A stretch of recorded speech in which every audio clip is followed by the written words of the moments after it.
সেটি হচ্ছে সবকিছুতে উড়িয়ে আসিয়া জুড়িয়ে বসিলে হয় না। যদি রসগোল্লা বাংলার হয়ে থাকে তাহলে সেটা উড়িষ্যার জিআই ট্যাগের অধীনে এলো কি করে? এই লড়াইটা পশ্চিমবঙ্গ সরকার করবে। বাঙালির কালচারাল আইডেন্টিটির সাথে রসগোল্লা জুড়ে গেল কি করে? হ্যাঁ, একদিন মানে আমাদের শ্রীরামকৃষ্ণ রসগোল্লা মুখে দিয়ে দিয়ে যখন কামড় দিলে তারপর তিনি সমাধিস্থ হলেন। সেটা বলা হচ্ছে রবীন্দ্রচন্দ্র দাস রসগোল্লার ইনভেন্টর। না, রসগোল্লার রসালো ইতিহাস, এই নিয়েই আজ আমাদের গল্প। আচ্ছা বলুন তো, ইতিহাস রসালো কখন হয়ে ওঠে? শুধুই কি সৃষ্টির গল্পে, নাকি যখন সৃষ্টির গল্পের সাথে জড়িয়ে যায় বিতর্ক বা বিবাদ? বিবাদ এবং বিতর্ক এই দুই কিন্তু বাংলার অতি প্রিয় রসগোল্লার পিছু ছাড়েনি। কোনটা সত্যি, কতটাই বা মন গড়া, এইসব নিয়ে আজ গল্প করতে এসেছি যার বাড়িতে। তাকে অনেকেই ভালোবেসে রসগোল্লা ম্যান অফ বেঙ্গল বলে ডাকেন। হরিপদ ভৌমিকের গবেষণার ভিত্তিতে বাংলার রসগোল্লা জিআই ট্যাগ পেয়েছে। স্যার কেমন আছে? রসে বসে রসে বসে ভালো আছে। বাংলার রসগোল্লা জিআই ট্যাগ পেল, তারপরে 2 বছরের মধ্যে উড়িষ্যার রসগোল্লাও জিআই ট্যাগ পেল। এইটা কিভাবে সম্ভব? 2015 30শে জুলাই হঠাৎ করে সকালবেলা এই কেসি দাসের বাড়ির এখনকার এই প্রজন্মের আমাদের আমার খুব কাছের মানুষ ধীমান দাস, ধীমান ফোন করলেন। ও বম্বেতে তখন অসুস্থ, চিকিৎসার জন্য সেখানে ছিলেন। সেখান থেকে বললেন যে আজকে বাংলার এই রসগোল্লাকে কেন্দ্র করে কিন্তু একটা ঝামেলা শুরু হবে। তার কারণ হচ্ছে আজকে উড়িষ্যা সরকার থেকে তারা রসগোল্লার জন্ম পুরীতে এবং রসগোল্লা উড়িষ্যা এই দাবিটি করা হয়েছে। ফলে এক্ষুনি আপনাকে একজন সাংবাদিক ফোন করলেন, ঠিক তারপরেই ফোন এলো আমাদের মানে রিজু বসু আনন্দবাজারে। ও ফোনটি করে বললেন যে আজকে উড়িষ্যা সরকার এই রসগোল্লা ঘোষণা করেছেন যে উড়িষ্যা জন্ম। তখন আমি বললাম যে না, আমি একটু অন্য শব্দ ব্যবহার করেছিলাম, একটু ব্যঙ্গাত্মক শব্দ। সেটি হচ্ছে সবকিছুতে উড়িয়ে আসিয়া জুড়িয়ে বসিলে হয় না। তখন বললো যে না, এটা দেখো, এটা ইয়ার্কি করার কথা নয়, কারণ হচ্ছে যে এটা একটি রাজ্য সরকার থেকে ঘোষণা করা হয়েছে। ফলে এই জায়গায় দাঁড়িয়ে কিন্তু বলা হবে যে কেন উড়িষ্যা নয়, এটা আপনাকে বলতে হবে, প্রমাণ করতে হবে। তখন আমি বললাম যে প্রথমত হচ্ছে যে উড়িষ্যায় যে রসগোল্লার যে দিনটি ঘোষণা করা হয়েছে আজকে হচ্ছে উল্টো রথের দিন। কারেক্ট। আজকের দিনে যখন জগন্নাথ দেব তিনি ঘরে ঢুকতে যাবে তখন লক্ষ্মী বাধা দেয়। জগন্নাথ নারায়ণ, তো লক্ষ্মী বাধা দেয় যে তুমি তোমার ভাই বোন তাদেরকে নিয়ে রথযাত্রায় বেরোলে, আর আমি কি ঝাড় দেওয়ার জন্য ঘরে রইলাম। তো এইটা নিয়ে দুজনের মধ্যে ঝগড়া হয়, প্রতি বছরই এই ঘটনাটি ঘটানো হয়। এবং এই দেবদাসী মন্দিরের লক্ষ্মীর প্রতিভু এবং দৈতাপতি প্রতিভু জগন্নাথের হয়ে তারা দাঁড়ান এবং তারপরে তারা মিটমাট করে নেন এবং তখন লক্ষ্মীকে একটি মিষ্টি খাওয়ানো হয়। সেই মিষ্টিটিকে ওরা দাবি করে এর নাম হচ্ছে ক্ষীরমোহন। আমি সাংবাদিককে বললাম যে যদি ক্ষীরমোহন হয়, এবং এই ক্ষীরমোহনটাই তো ওরা বলছে রসগোল্লার পূর্ব। হ্যাঁ, ক্ষীরমোহন যদি হয় তাহলে বাংলার পক্ষ থেকে আমার কোনো দাবি নেই। তার কারণ হচ্ছে যে কোনো জিনিস গোল্লা করে রসে ডোবালেই তা রসগোল্লা হয়। ও বললেন মানে যে মানে সেটা কি হয় নাকি, ক্ষীরের রসগোল্লা হয়? আমি বললাম হয়। 1832-এ পাক রাজেশ্বর বলে একটি বই লেখা হয়েছিল এবং সেই বইতে গোটা চারেক রসগোল্লা রেসিপি দেওয়া আছে। ক্ষীরের রসগোল্লা আছে, চালের রসগোল্লা আছে, এইরকম 4টি রেসিপি দেওয়া আছে। তাহলে রসগোল্লা পদ নয় পদ্ধতি। এই যে রসের গোল্লা, তো আমি বললাম যদি প্রথম লক্ষ্মী দেবীকে খাওয়ানো হয় তাহলে ওই রসগোল্লার নাম কখনোই ক্ষীরমোহন হবে না। তার কারণ হলো ক্ষীরমোহন, মোহন শব্দে হচ্ছে নারায়ণ, কৃষ্ণ, এবং ক্ষীরমোহন হচ্ছে বৃন্দাবনের মিষ্টি। যদি ধরেও নি যে না এটা উড়িষ্যার মিষ্টি, তাহলেও ক্ষীরমোহন, মোহন শব্দ কখনো লক্ষ্মীর ক্ষেত্রে প্রযোজ্য নয়। যে মিষ্টিটা ওনাকে প্রথম খাওয়ানো হলো, প্রথম শব্দটার উপরে জোর দিচ্ছি, তার কারণে যদি প্রথম খাওয়ানো থাকে তো লক্ষ্মী গোল্লা বা লক্ষ্মী ভোগ হতো, তো সুতরাং হবে না। হোয়াটস in the name, everything is in the name. এবার যেটা হলো, আমি যখন আমার ওই সংবাদ প্রকাশিত হয়, পরের দিন সংবাদটি দেখে তখন খাদ্য প্রক্রিয়া মন্ত্রী রবিরঞ্জন বাবু, তিনি আমাদের বাংলার মুখ্যমন্ত্রী মাননীয়া মমতা ব্যানার্জিকে ফোন করে বললেন যে পেপারটা দেখুন। দেখে তখন সঙ্গে সঙ্গে উনি তাকে বললেন যে তুমি এক কাজ করো, তুমি প্রবীণ দাসের বাড়িতে যোগাযোগ করো, কেসি দাসের পরিবারকে বলো যে এই লড়াইটা পশ্চিমবঙ্গ সরকার করবে, যেহেতু এই সরকার ঘোষণা করেছে, এবং সেই কারণে কারোর কোনো খরচা করতে হবে না, পশ্চিমবঙ্গ সরকারই খরচাটা করবে। আচ্ছা, লড়াইটা হবে। এবার কেসি দাসের বাড়ি থেকে আমার সঙ্গে যোগাযোগ করো করে বললে 4 তারিখে, আগস্টের 4 তারিখ আমাদের এই মিটিং দেখা হলো সরকারি ভাবে। আচ্ছা, এবং আমাকে কেসি দাসের বাড়ি থেকে বলে দেওয়া হলো যে যে সমস্ত তথ্য আপনি সাংবাদিককে বলেছেন তার সেই তথ্যগুলো আপনাকে নিয়ে যেতে হবে। তো আমি তখন বিভিন্ন বই থেকে ছানা এবং রসগোল্লা সংক্রান্ত অ্যাডভান্স জেরক্স করে আমি নিয়ে গেলাম, এবং মিটিং হলো। মিটিং এ বিভিন্ন ডিপার্টমেন্টের আমলারা ছিলেন, এবং তারা বললেন যে যা তথ্য আছে আমরা আমাদের মানে ফেভারে আসবে, এইটা আমরা বিশ্বাস রাখতে পারি, কারণ আপনি যা বলেছেন সেই তথ্য অনুযায়ী আমরা লড়াই করার রসদ জায়গায় চলে এসেছি। কিন্তু এই কিন্তুটা আমাকে একটু বলুন, কি এর মধ্যে কিন্তু কিসে? তখন বললেন যে আমাদেরকে একটি বই আপনাকে লিখে দিতে হবে। আচ্ছা, তখন আমি বললাম যে বই লিখে দেব, কিন্তু সমস্যা হলো কবের মধ্যে চাই। তখন তারা বললেন যে সিএম বলেছেন যে আমরা আগস্ট মাসেই, এ মাসেই আমরা জিআইতে আমাদের কেস ফাইল করব। মানে এই আলোচনাটা আপনাদের 4 আগস্ট হচ্ছে এবং আগস্ট মাসেই 2015 সালের আগস্ট মাসের মধ্যে 30 তারিখের মধ্যে আপনারা জিআই ফাইল করবেন, এটা মনস্থ করেছেন। তার আগে বই লিখে, তার জন্য আপনাকে একটা বই লিখে দিতে হবে, হাতে 20 দিন সময়, 25 দিন সময়। হ্যাঁ, না ওরা 25 তারিখে মানে সিএম এর টেবিলে দিতে হবে ফাইলটা, উনি সেইটা দেখবেন, দেখে তারপরে সরকারি আমলাদের সঙ্গে আবার কথা বলবে, কথা বলার পরে 30 তারিখের মধ্যে জমা হবে। শুরু থেকে শেষ করতে হবে আপনাকে 20 দিনের মধ্যে। হ্যাঁ, তখন আমি বললাম যে এই কদিন, এই 15 দিনের মধ্যে বই লিখে ছেপে বাইন্ডিং করে বই অসম্ভব, এটা হয় না। তখন বললেন যে না স্যার, এটা কিছুতেই হবে না, যেভাবেই হোক করে দিতে হবে।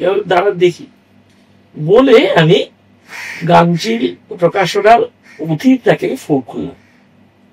অধীনদাকে বললাম, অধীনদা একটা বই করে দিতে হবে, তো বলছি করে দেবো। না, করে দেবো না, আমাকে বইটা করে দিতে হবে 15 দিনের মধ্যে। তখন বললে 15 দিন কি করে হবে? 15 দিনের মধ্যে তো অসম্ভব, বিষয়টা কি? তখন আমি বললাম, তখন আমি ঘটনাটা বললাম যে এই ঘটনা, এই ঘটনার কারণে এই রসগোল্লা যুদ্ধের জন্য আমাকে বইটা করে দিতাম। তখনও বললেন যে স্ক্রিপ্ট রেডি আছে। আমি বললাম না, লেখা রেডি নেই, কিন্তু একটা কাজ করবো, আমি আজ থেকে লেখা শুরু করবো। আচ্ছা, আমি আজ থেকে লেখা শুরু করবো, কালকে বিকেল বেলা তোমাকে আমি প্রথম লেখা পাঠাবো যতটা লিখছি। আচ্ছা, আমাকে পরের দিন সন্ধ্যেবেলায় অথবা পরের দিন সকালে তুমি আমাকে ওই লেখাটা পাঠাও। আচ্ছা, আমি প্রুফটা লিখে দেবো। আচ্ছা, আবার 2টো লেখা লিখে দেবো, কারণ তোমার প্রুফ সে কদিনে ঝোলাবে তা তো হবে না। তার মানে আমাকে লিখতে হচ্ছে একসঙ্গে, আবার প্রুফও দেখতে হচ্ছে। এবং ওই একদিনের মতো যোগান দিয়ে এইভাবে আমার লেখা শুরু হলো এবং প্রুফ দেখা শুরু হলো। এই বইটাই হচ্ছে রসগোল্লা বাংলা জগৎ মাতানো আবিষ্কার। তো আপনি যখন এই বইটা লিখছেন, আপনার রিসার্চ মেটেরিয়াল কি ছিল? মানে আপনি কিভাবে? কিছুই নেই। তাহলে আপনি ইনফরমেশন গুলো গ্যাদার করছিলেন? আমার তো এই যেখানে এটা আমার অক্সিজেন রুম, তো এখানে আমার আছে, এবং ওদের সম্পর্কে আমার একটু প্রথম কাজ করা ছিল, আমি বললাম ধন্যবাদ বাজার এবং সারদা চরণ দাস, এই দুটো। সারদা চরণ দাস কেসি দাসের ছেলে। হ্যাঁ হ্যাঁ। তো সেই কারণে আমার তো একটু সহজ ছিল বিষয়টা। এবার 24 আগস্ট উদ্বোধন আমাদের ওই কেসি দাসের বাড়িতেই, যে জায়গায় আধুনিক স্পঞ্জ রসগোল্লার জন্ম হয়েছে, সেই বাড়িতে। সেখানে যখন আমাদের এই গ্রন্থ উদ্বোধন অনুষ্ঠান হলো, সেখানে প্রাক্তন রাজ্যপাল, মন্ত্রী এবং 44টি মিডিয়া থেকে এসেছে। এবং আমি বললাম যে আজকে 24 আগস্ট 2015, আজকে একটি বিশেষ দিন। আপনারা কি জানেন আজকে কি কারণে বিশেষ দিন? তখন অনেকেই হাত তুললেন। আমি বললাম কি জন্য আজকে বিশেষ দিন? বলে আজকে কলকাতার জন্মদিন। আমি বললাম না, এটা বিশেষ দিন নয়, মিষ্টি ওরিয়েন্টেড আরেকটা বিশেষ দিন। তার 50 বছর আজকে পূর্ণ হলো কলকাতায় 1965 সালে। আমি ঠিক বলছি তো? অনেকেই জেনে মানে অবাক হয়ে যাবে, দুধের মিষ্টি ব্যান করে দেওয়া হয়েছিল। সেটি হয়েছিল 24 আগস্ট 1965। এবার এই যে মানে আসলে পশ্চিমবঙ্গ সরকার থেকে দুগ্ধ প্রকল্প চালু করার জন্য পরিকল্পনা হয়েছিল। আপনারা তখনকার সিএম কে বুঝিয়েছিলেন যে কলকাতার মিষ্টিওয়ালারা যদি মিষ্টি বানায় তাহলে আপনি কিন্তু করতে পারবেন না, ফলে আপনি প্রথমে একটা কিছুদিনের জন্য 1 বছর অন্তত রাখুন। সেই দিন মানে যারা ব্যান্ড করেছে এবং যাদের মিষ্টি ছিল কাউন্টারে, বিশেষ করে হাতিবাগানে একটি মিষ্টি ছিল ক্রসিংটাতেই, সেইখানে মিষ্টি তো লুট হয়েছে, লুট হয়েছে সমস্ত মিষ্টি, এবং ট্রে পর্যন্ত নিয়ে চলে গিয়েছিল। এবং অনেকে পরে গল্প করে লিখেছে ডাক্তারস্থিতিতে যে আমি সেই দিনের ওই লুণ্ঠনে আমি তার মানে মিষ্টির ওই ট্রেটা নিয়ে এসেছিলাম, সেই সাক্ষী এখনো আছে। তো ফলে কি হলো, সেই দিনের ওই বইটি উদ্বোধন হলো এবং সঠিক সময়ে বইটি জিআইতে কিন্তু আমরা জমা দিতে পেরেছি, জিএ দিয়েছি। সমস্যা যেটা হলো, জিআই একেবারে কঠিন বিষয়। প্রশ্ন করা হলো মানে ওই অনুষ্ঠানে যেদিন হিয়ারিং হচ্ছে সেই দিন, যে যদি মানে কি হলো, ওই 1965 সালে কলকাতার অনেক ময়নাই, যেমন কেসি দাসের দোকান ব্যাঙ্গালোরে চলে গেল। জিজ্ঞেস করা হলো যে এই যে রসগোল্লাটা আপনারা তৈরি করছে, কলকাতায় যে রসগোল্লাটা তৈরি করছেন, ব্যাঙ্গালোরের রসগোল্লা আপনাদের কি একই সেম? ওরা বলে হ্যাঁ একই সেম। ওটা হাসলে এসে সেই জুরি বোর্ডের মানে যিনি প্রশ্নকর্তা, তিনি বললেন এক হতে পারে না, এক হতে পারে না। তার কারণ হচ্ছে জল। প্রত্যেকটি অঞ্চলে তার জলবায়ু, তার বিশেষ করে জলটা কিন্তু আপনি যদি মানে যে কোনো পশ্চিমবাংলার অন্য জায়গায় যান, অন্য যে কোনো জেলাতে যান, দেখুন প্রত্যেক জেলাতে আলাদা আলাদা করে চরিত্র চেঞ্জ হয়ে গেছে রসগোল্লা। হ্যাঁ, জেলাতেও যেতে হবে না, জলের পরিবর্তন বুঝতে গেলে কেউ যদি টালার জল আর বাগুইয়াটির জল কম্পেয়ার করে, একেবারে সেই জন্য হবে না। ঠিক আছে, তখন মানে বলা হলো যে আসলে জিআই ট্যাগ হচ্ছে যে একই রকম রেসিপিতে সকলকে রসগোল্লা বানাতে হবে। যারাই এই ট্যাগ ব্যবহার করবে, মানে তুমি একরকম, ও একরকম, সে একরকম হবে না। এবং যদি লন্ডনে বসে কেউ রসগোল্লা বানায় এবং সেইটা বাংলা রসগোল্লা বলে বিক্রি করে, তাহলেও তাকে এই জিআই থেকে যা যা ফর্মুলা দিয়ে রেখেছে এইটাকে তাদেরকেও ফলো করতে হবে। জিআইতে কি উপকরণগুলো সব লেখা? সমস্ত সমস্ত সমস্ত। যদি রসগোল্লা বাংলার হয়ে থাকে তাহলে সেটা উড়িষ্যার জিআই ট্যাগের অধীনে এলো কি করে?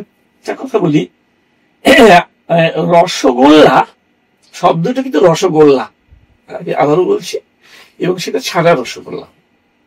ঠিক আছে, এই রসগোল্লা যে শব্দটা বাংলার যে নিজস্ব ব্র্যান্ড, যখন নাকি ওরা পেল না সেই জায়গায় দাঁড়িয়ে আর একটা ব্র্যান্ড কিন্তু তারা পেতে পারে না। সেই কারণে একই জিনিস না হয় না, হতে পারে না, জিআইটা হয় না। সেই জন্য সেইটাকে ওরা অন্য মিষ্টি হিসেবে তারা পরে ওইটাকে অ্যাপ্লাই করেছে যে এইটা আমাদের পেহেলা রস, ওইটা হচ্ছে রসগোল্লা।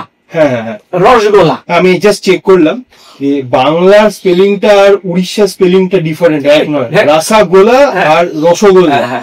তো এই যে রসগোল্লা, সেটা যদি আলাদা একটা মানে প্রিপারেশন হয় সে পেতেই পারে।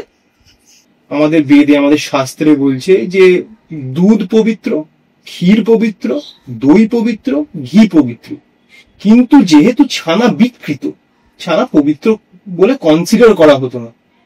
তো যেখানে ছানাকে অপবিত্রই কনসিডার করা হচ্ছে, নারায়ণের কাছে, জগন্নাথের কাছে অপবিত্র ছানা মিষ্টি হয়ে পৌঁছলো কি করে? পৌঁছেছে তার ইতিহাস আছে। আমরা এতদিন লড়াই করেছি যে নষ্ট দুধের ছানা অপবিত্র, চিৎকার করেছি, বলেছি। আমার আরেকটি বইতে আছে ছানা পবিত্র। 500 বছর আগে মহাপ্রভুর প্রিয় ছিল ছানা, এবং চৈতন্য মহাপ্রভু, এবং তিনি মানে এতটাই মানে ছানা প্রিয় ছিলেন যে চৈতন্য চরিতামৃতের অসংখ্যবার এই ছানার উল্লেখ আছে। এবং ওই যে ওনার 48 বছরের জীবন মহাপ্রভু, এই 48 বছরের মধ্যে 24 বছর তিনি সংসারে ছিলেন, 24 বছর তিনি সন্ন্যাসে ছিলেন। আচ্ছা, এই 24 বছর সন্ন্যাসের মধ্যে 18 বছর তিনি কিন্তু পুরীতে ছিলেন, আর 6 বছর তিনি ভারতবর্ষে পরিভ্রমণ করেছেন। ফলে যেটা হলো, মহাপ্রভু যখন পুরীতে রইলেন সেই সময় সকলে বলেছে যে ইনি অবতার, তিনি কৃষ্ণের একেবারে মানে এখানে এসেছেন, এবং মানে রাধা ভাবিত গৌরাঙ্গ। ফলে তাকে এই কথা বলার পর পুরীর মহারাজা, তার কিন্তু সন্দেহ হলো। তিনি একদিন দূর থেকে দেখছেন যে মহাপ্রভু প্রথমে মানে মহাপ্রভু দর্শন করতে যাবেন রাজা, এইটা মহাপ্রভুকে বলা হল।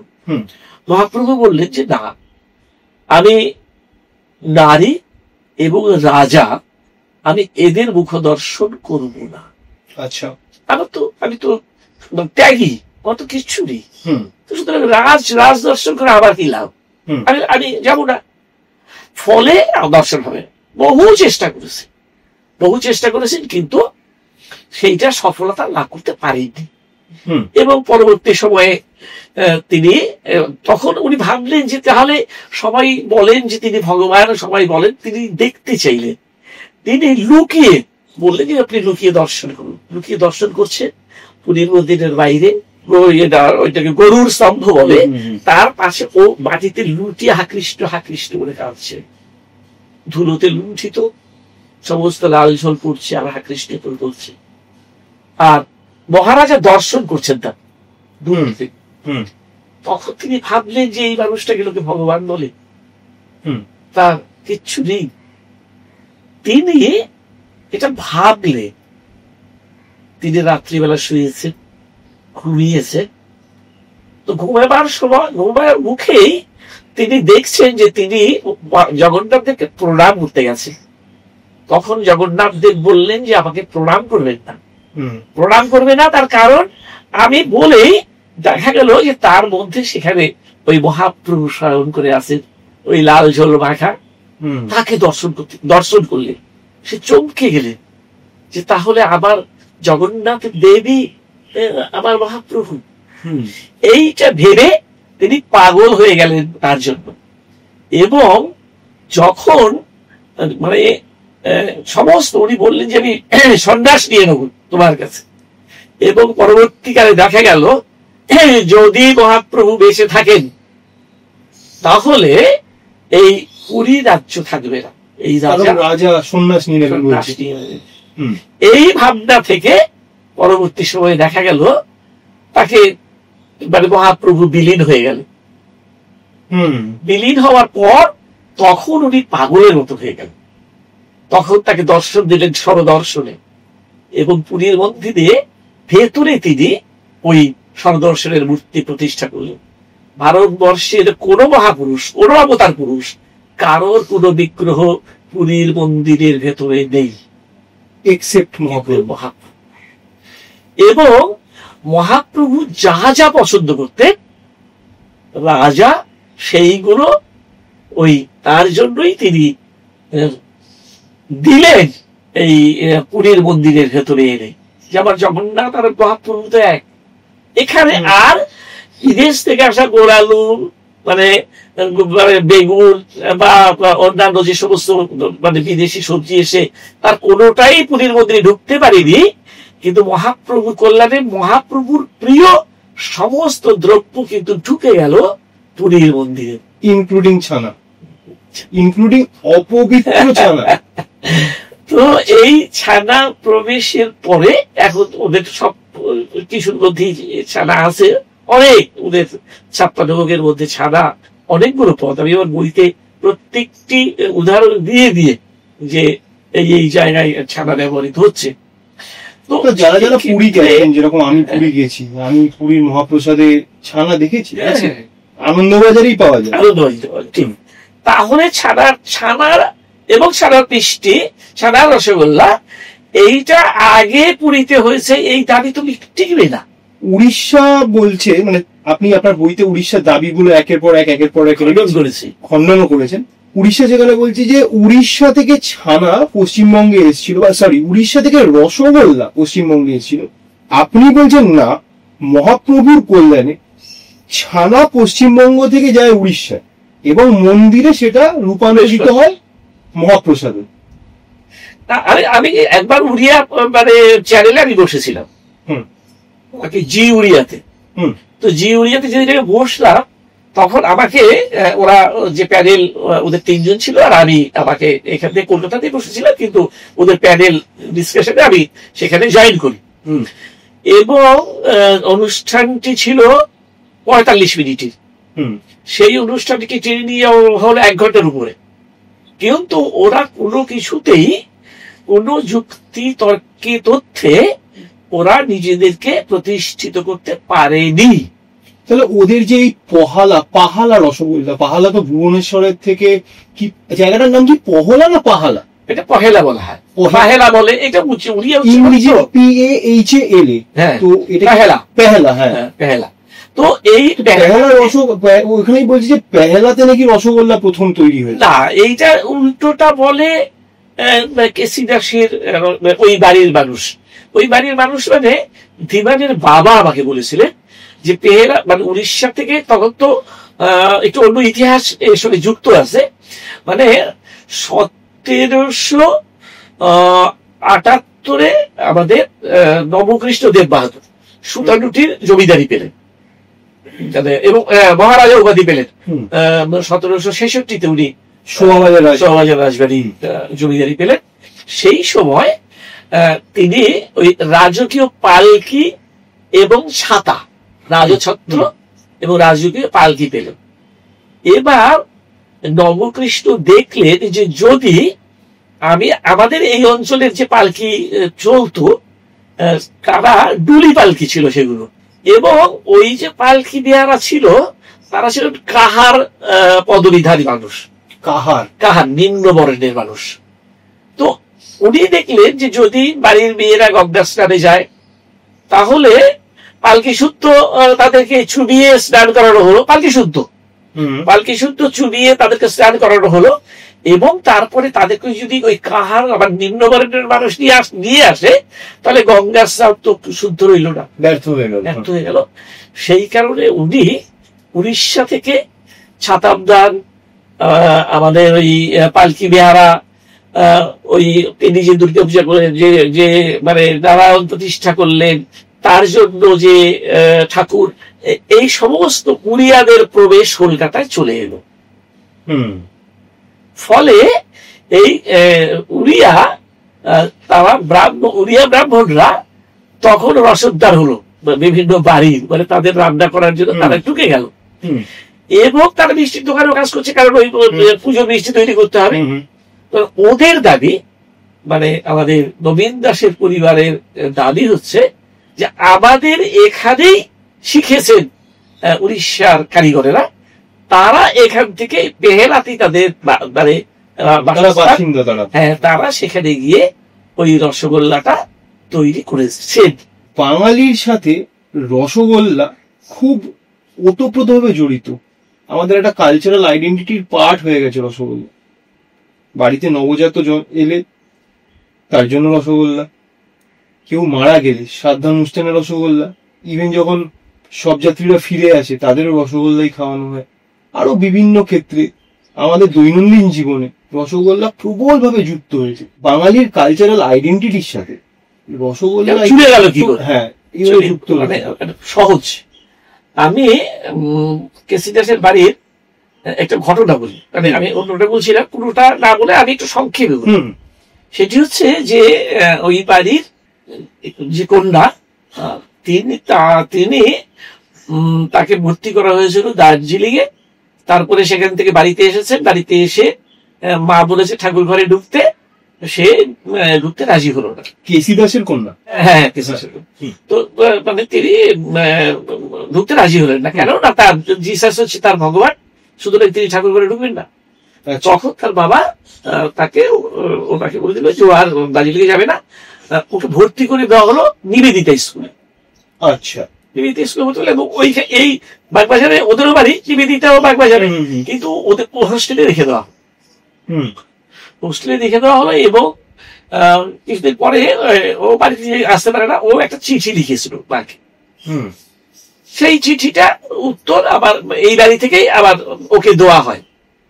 তো সেই চিঠিটা ওই স্কুলের মানে যিনি মিস্ট্রেস ছিলেন তিনি সেই চিঠিটা একটু পড়ে শোনালেন সকলকে। খুব মানে চিঠির যে মর্মার্থ অসাধারণ। তিনি প্রথমে বললেন যে তুমি প্রথমত হচ্ছে রসগোল্লা বাড়ির মেয়ে। রসগোল্লা দুটো প্রধান বৈশিষ্ট্য হচ্ছে যে এর মধ্যে এর যে রং সেটা হচ্ছে সাদা, আর এটা মিষ্টি তার সঙ্গে যুক্ত।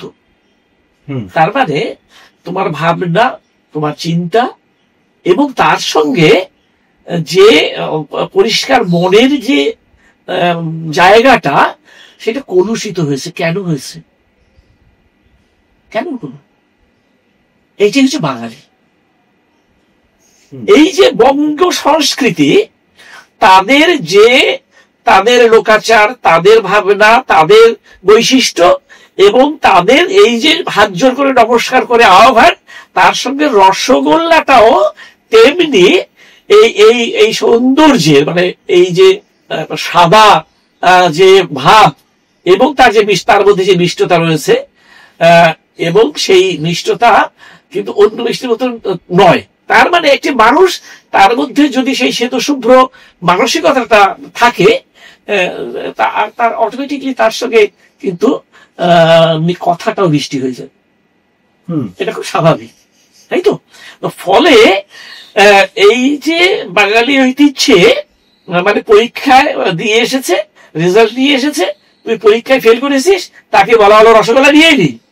যে পরীক্ষা পাস করে ফার্স্ট হয়ে এলো, তাকেও বলা হচ্ছে তুই ফার্স্ট হয়েছিস, রসগোল্লা কিন্তু খাওয়াবি। এই যে বিষয় বৈচিত্র্য, একই রসগোল্লা কিন্তু দুজনকে রিপ্রেজেন্ট করছে, এটা হচ্ছে প্রধান বৈশিষ্ট্য রসগোল্লা। কিন্তু স্যার এটা তো সন্দেশ করতে না পারেনি। আমার তো সেটাই প্রশ্ন, যে সন্দেশ কেন পারলো না, কেন রসগোল্লা পারলো? পারেনি, তার কারণ বলি। তার কারণটা খুব স্বাভাবিক ভাবে বলি। মানে প্রথমত হচ্ছে সন্দেশ শব্দটাই ভুল শব্দ। সন্দেশ মিষ্টির নাম নয়। সন্দেশ সেকালে হাতে তৈরি সমস্ত সন্দেশ তৈরি হতো, মানে ঘরের নারকেলের মিষ্টি, সাদার মিষ্টি, ক্ষীরের মিষ্টি, এগুলো তৈরি করে এই বিবাহ বা যে কোনো শুভ কাজে এক বাড়ি থেকে আরেক বাড়িতে যাচ্ছে, তাদের ওই বড় বারকোষে সেগুলোকে সাজিয়ে সুন্দর সূর্যে কাজ করা সুতো দিয়ে সেই ঝালর তৈরি করে সেইটা ঢেকে সেইটাকে পাঠানো হতো। এবার সেই যে মিষ্টিটা গেল এই শুভ সংবাদে নিয়ে, এই সংবাদ শব্দের অর্থ হচ্ছে সন্দেশ, সমার্থক শব্দ। হ্যাঁ, কিন্তু সন্দেশ হচ্ছে রূঢ়। প্রথমত নাম নেই, নাম ছাড়া একটা মিষ্টি। আর দ্বিতীয় হচ্ছে তার মধ্যে মিষ্টতা আছে, কিন্তু মিষ্ট গুণের যে রসালত্ব তার মধ্যে নেই, শুকিয়ে যায়। মানে সন্দেশ খেলে পরে গলা শুকিয়ে আসবে। রসগোল্লা খানিকটা রস কিন্তু সঙ্গে নিয়ে ঢোকে। একদিন মানে আমাদের শ্রীরামকৃষ্ণ তিনি উত্তরপাড়ার একটি বাড়িতে অনুষ্ঠানে গিয়েছে। সেখানে অনুষ্ঠানের কীর্তনের পর ঠাকুরকে একটি প্রসাদ দিয়েছে, সেখান থেকে একটি রসগোল্লা তিনি মুখে দিয়েছে। রসগোল্লা মুখে দিয়ে দিয়ে যখন কামড় দিলে, তারপর তিনি সমাধিস্থ হয়ে গেলেন। এই যে সমাধিস্থ হয়ে গেলেন, অনেকক্ষণ পর তার সমাধি ভঙ্গ হলো।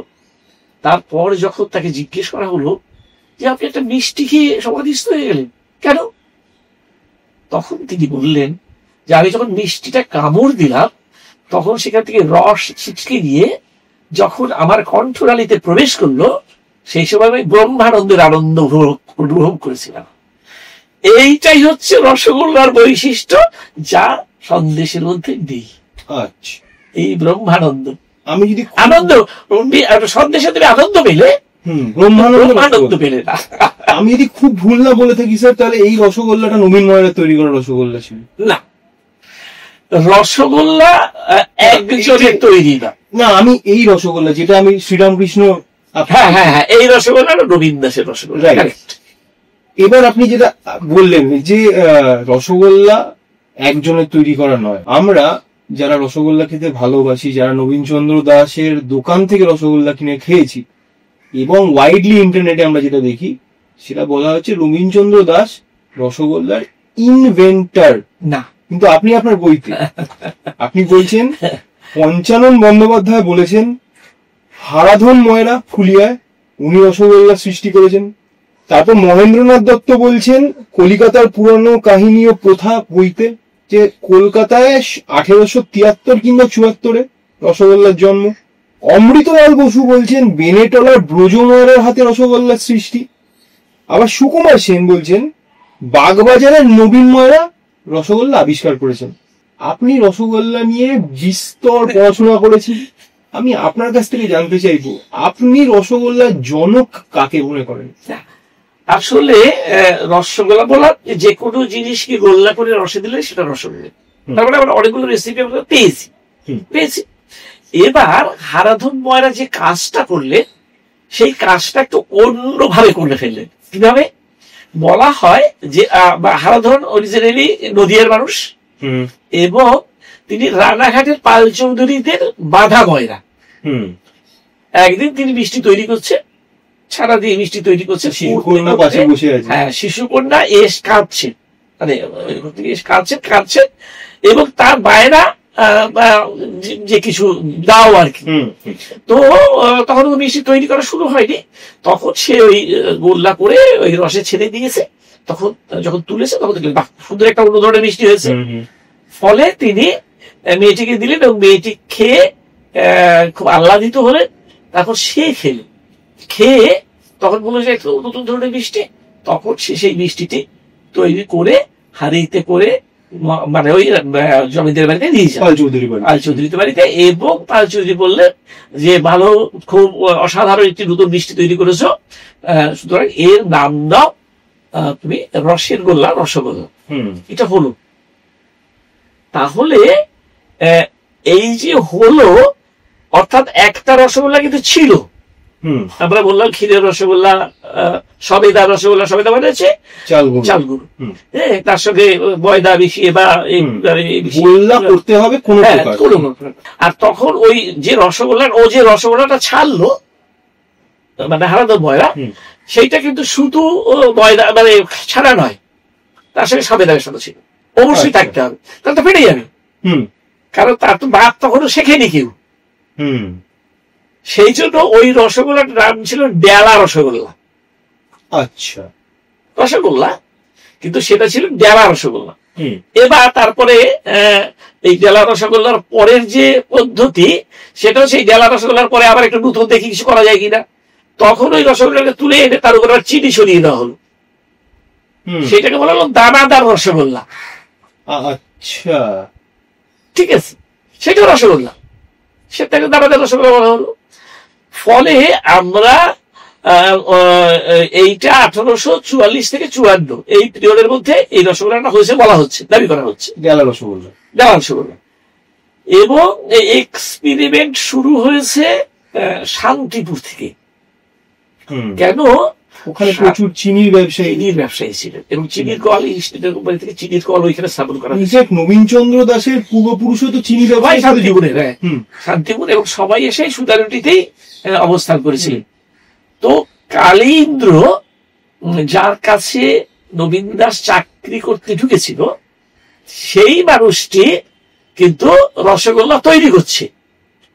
আচ্ছা, নবীন দত্ত, নবীন দাস কিন্তু সেইখানে ওই রসগোল্লা যেটা উনি ভাজছেন, সেইটাও উনি ওইখানে মানে দেখছেন এবং তৈরি করছে। রসগোল্লা ভাজছেন? হ্যাঁ, ওই ভাজা মানে হচ্ছে হাতে গোল্লা করা। আচ্ছা আচ্ছা, নতুন জিনিস শিখলাম, জানতাম না। আচ্ছা, আমি পাকানো জানতাম। তো এইটা মানে যারা রসদ যোগায় আর কি। আচ্ছা আচ্ছা, তাদের নিজস্ব টান। তো এই যে মানে যে গোল্লা করছে, তখন ও দেখছে যে এইটা থেকে যাচ্ছে, টেলা হয়ে যাচ্ছে, তাহলে এটাকে সফট করা উচিত। এইটা ওই ছোটবেলায় যখন নবীন দাস চাকরি করতে ঢুকেছে কালীন্দ্রের দোকানে, সেই সময় ও এক্সপেরিমেন্টটা করছে। তখন ও যে প্রধান মানে কারিগর, সে সেটাকে অ্যালাউ করছে না, করবে কেন? কিন্তু ছানাটা নষ্ট করছে না, ওটা ফেটে যাচ্ছে, সেই ছানাটা দিয়ে সন্দেশ করে মানে এ করছে। কিন্তু কালীন্দ্র ওই দুজনের সঙ্গে একটা মত পার্থক্য তৈরি হলো। সেই মত পার্থক্যের দৌলতে কিন্তু নবীন দাস চাকরি থেকে বেরিয়ে যান এবং নিজে মায়ের অনুপ্রেরণায় তিনি 1865-তে তিনি শুরু করলেন নিজের দোকান। সেটা সন্দেশের দোকান। আচ্ছা, এই সন্দেশের দোকান, এবং 3 বছর তিনি তার এক্সপেরিমেন্ট চালিয়েছিলেন এবং সর্বশেষে তিনি ডেলা রসগোল্লাকে স্পঞ্জ রসগোল্লায় রূপান্তরিত করতে পেরেছি। আচ্ছা, সেটা 1868 খ্রিস্টাব্দ। তো ফলে রসগোল্লা বাগবাজারে, রসগোল্লার কলম্বাস, বাগবাজারে নবীন দাস, এটা হচ্ছে শব্দ, জনক নয়, কলম্বাস। কলম্বাস যেরকম আমেরিকা ছিল, কলম্বাস ডিসকভার করে, নট ইনভেন্ট। তো সুতরাং সেই জায়গায় দাঁড়িয়ে তো অবশ্যই তিনি আধুনিক যুগের জনক, আধুনিক যুগের স্রষ্টা, কিন্তু রসগোল্লার স্রষ্টা এই শব্দটি ব্যবহার করা যায় না তার ক্ষেত্রে।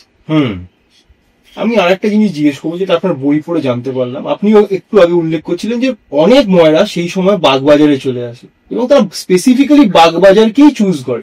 এটার পিছনে কারণ? এটার পিছনে কারণ হলো মানে বাগবাজার যে জায়গাটা, সেটা মানে এই খুব প্রাচীনকাল থেকে এটা দুটো দ্বীপ ছিল।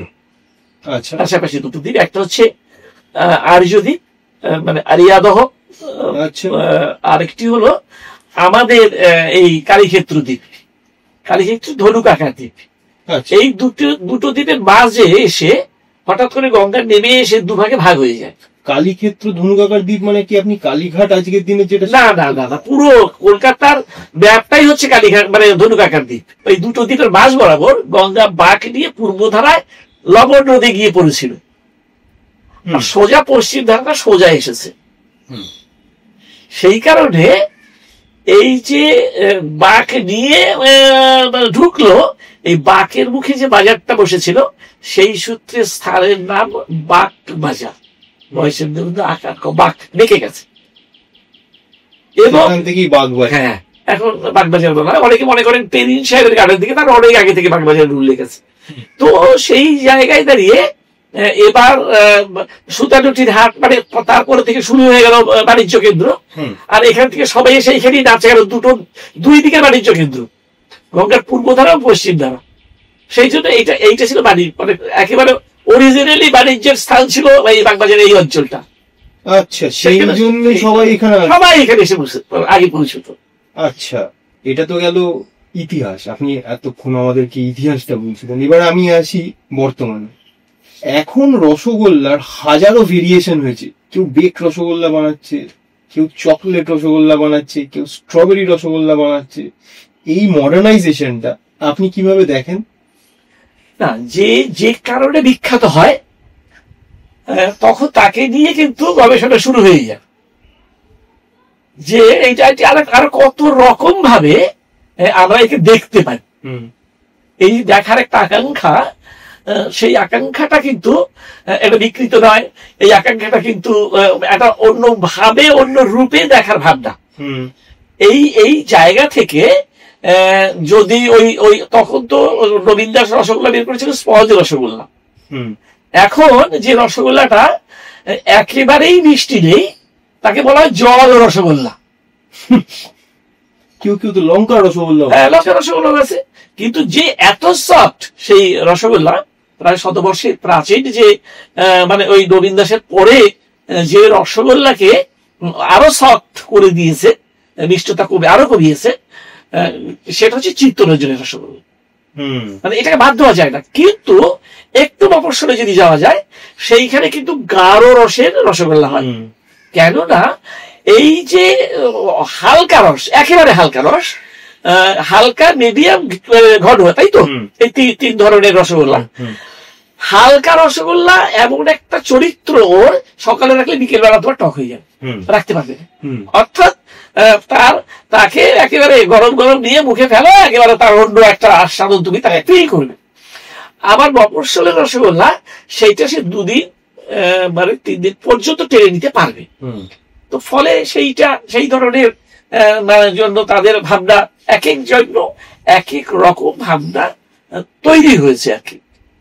তো সেই জায়গায় দাঁড়িয়ে তো একে অস্বীকার করার কোনো জায়গা নেই। স্যার, এবার শেষের দিকে চলে এসেছি।